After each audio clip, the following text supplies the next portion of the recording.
Mausoléu de Vasquirion. Deixa eu botar. Vasquirion é uma trapacinha, mais uma vez, que eu fiz. Porque... Marcelo, várias trapacinhas que ele faz. Várias trapacinhas, porque isso foi uma sessão que eu narrei. Foi uma aventura que eu efetivamente narrei numa campanha de D&D Quinta Edição, no cenário que a gente joga. E o Vasquirion, eu falei sobre ele no nosso papo de mestre sobre organizações secretas. O Vasquirion é líder da Luz Prateada, que é um grupo de sindicato do crime / magos, assim. E o Vasquirion é um senhor das múmias. Ele é um gnomo senhor das múmias, na verdade. E o Mausoléu de Vasquirion é o Vasquirion ele é um entusiasta como Senhor das Múmias, ele é um entusiasta de mausoléus, tumbas e armadilhas. E aí eles criam o Mausoléu de Vasquirion, porque ele é um narcisista. Ele é uma espécie de como é que fala? Tipo, o local dos Jogos Mortais em que as pessoas vão para morrer.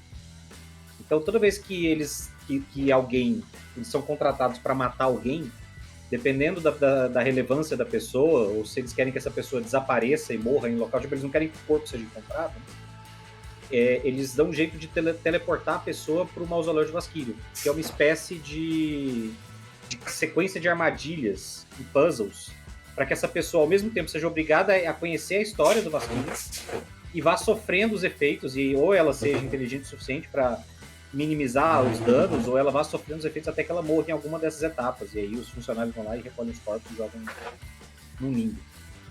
E quando eu narrei a sessão, o grupo foi teleportado para lá a partir de uma traição. Eles iam ser teleportados para uma outra cidade, e aí o cara que fazia a magia de círculo de teleporte tinha sido ameaçado, os caras da Luz Prateada tinham sequestrado a família dele, e aí ele foi obrigado a teleportar para o local errado, e aí eles foram teleportados para o mausoléu.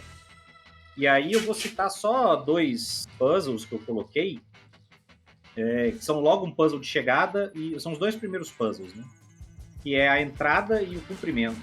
Porque quando eles são teleportados, eles se veem num domo escuro. Isso todo o mausoléu é feito numa montanha, ele é feito na Vertfalls. E eles se veem num domo completamente escuro, que não é muito alto, uns 5 metros de altura, o teto é redondo, é pedra manufaturada, né? Apesar de ser na montanha, ela foi moldada. E existem vários cadáveres e esqueletos visíveis em volta, pelo chão e tal, que são pessoas que foram em algum momento teleportadas para lá para morrer e que não conseguiram passar nem do primeiro puzzle. Então são pessoas que morrem de fome e ficam por ali.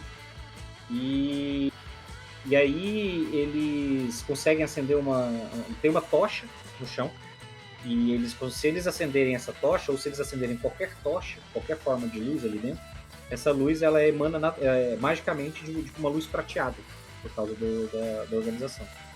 E aí eles veem um texto escrito no domo, em Gnome, que fala: bem-vindos ao eterno descanso de Vasquirion, primeiro portador da luz prateada, que a visão dele guia os passos daqueles que mereçam conhecer sua história. E aí, o grande puzzle disso, não tem uma porta, não tem nada, não tem uma saída, não tem como fazer sair com magia, não tem nada. Claro, na época que eu fiz, o grupo nem tinha magia de teleporte para poder fugir. Mas, basicamente, você tem que usar essa frase e a tocha, que é o que você tem, para descobrir como sair. E a grande premissa é que quando ele fala que a visão daquele guia os passos daqueles que mereçam conhecer sua história, é que eles têm que vasculhar a área com a tocha até, em algum momento, eles passarem próximo ao rosto de um dos esqueletos, e verificar que aquele esqueleto tem dentro do globo ocular dele um mecanismo de pressão. Só que quando você passa com a tocha a uma determinada distância, aquilo ali brilha. E aí ele tem que ir lá apertar aquele negócio dentro do globo ocular do esqueleto. E isso faz com que o local em que estava o círculo de teleporte se revele uma escada em espiral. Ele vai descendo os andares, assim, os degraus, no caso, para formar uma escada para o andar de baixo. Então esse é o primeiro puzzle, que já é... E todos os puzzles, todas as dicas eu fui construindo com trechos que apresentavam a história do Vasquirion. Então ele começa cumprimentando as pessoas, e aí a próxima etapa é o cumprimento, que é quando eles chegam numa sala que são... É um pé direito alto, e eles chegam em determinado momento a um local que tem como se fossem 2 pisos. Tem um piso bem... O primeiro piso é baixo, com a altura de um gnomo, um pouco maior que um gnomo, e o segundo piso é mais alto. E aí, novamente, tem pilastras, né? Na época eu fiz com 6 pilastras, 2 fileiras de 3 pilastras. E essas pilastras, elas têm, em diferentes posições e alturas, pequenas vigas, assim, como se fossem umas vigas de pedra que saem delas, são estátuas de pedra, são pilastras de pedra. E no ponto em que essas vigas estão, eles variam e tal, e basicamente você, na parede do primeiro piso, tá escrito uma frase, que é da história dele, que fala: vivia tranquilo Vasquírio, um gigante de poucos pés, em sua casa embaixo da terra. Um dia bateram-lhe a porta e lhe disseram olá, e ele os deixou entrar.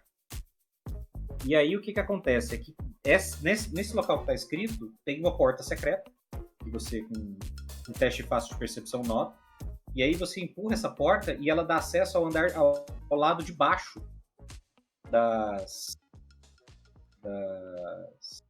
pilastras, ou seja, as pilastras atravessam o piso de baixo.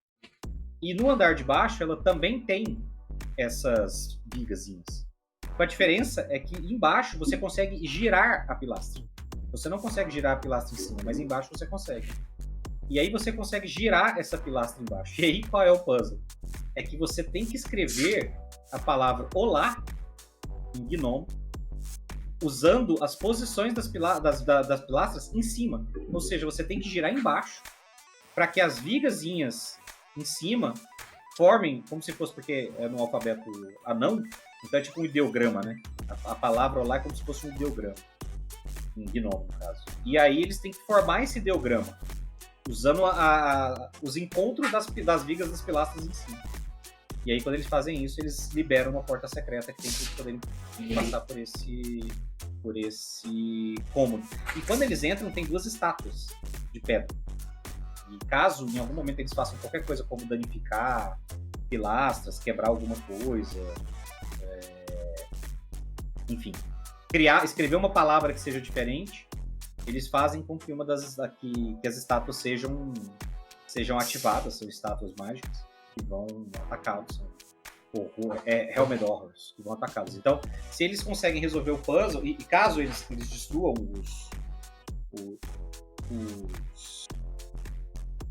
os Helmed Horrors, um deles tem uma pedra dentro, em formato de um coração, escrito olá em gnomo. E aí, se você pega essa pedra, você descobre que na parede, próximo a onde vai se revelar eventualmente a porta, você pode colocar essa pedra e ela vai abrir a porta também. Então você tem 2 maneiras de abrir a porta, mas uma delas você evita o confronto, que vai te drenar alguns recursos aí. Não é um puzzle fácil, o grupo penou consideravelmente para conseguir fazer, e não fez. Tiveram que sair na porrada com os Helmed. E era um grupo puzzleista, né? Era um grupo puzzleista. Vários puzzles posteriores eles se deram bem. Mas essa é uma característica que eu fiz nesse mausoléu e eu já fiz em outras aventuras. Eu fiz uma aventura com esse mesmo grupo depois só de puzzles, que era a Câmara do Julgamento. Mas nos 2 casos eu fiz uma coisa que era: vários dos puzzles, mesmo quando solucionados, tinham efeitos colaterais. Um dos puzzles eles tinham que preencher uma frase com uns tijolos que tinham palavras escritas no chão, e era a única forma de seguir o caminho. E aí, quando eles conseguiam fazer isso e colocavam os tijolos corretos, isso ativava uma runa explosiva, porque o único caminho de passar era explodindo aquela parede. E aí, quando explodia a parede, causava dano em todo mundo que estivesse perto. Então, se todos eles estivessem botando as pedrinhas, eles tomavam dano da explosão, mas liberavam o caminho. Isso aí chama maldade. É maldade. Isso aí chama maldade, porque... maldade pura, porque... É o seguinte, ó, vou te dar esse doce de leite aqui, ó. Você tá com fome, você gosta de doce de leite, mas ele tá cheio de laxante.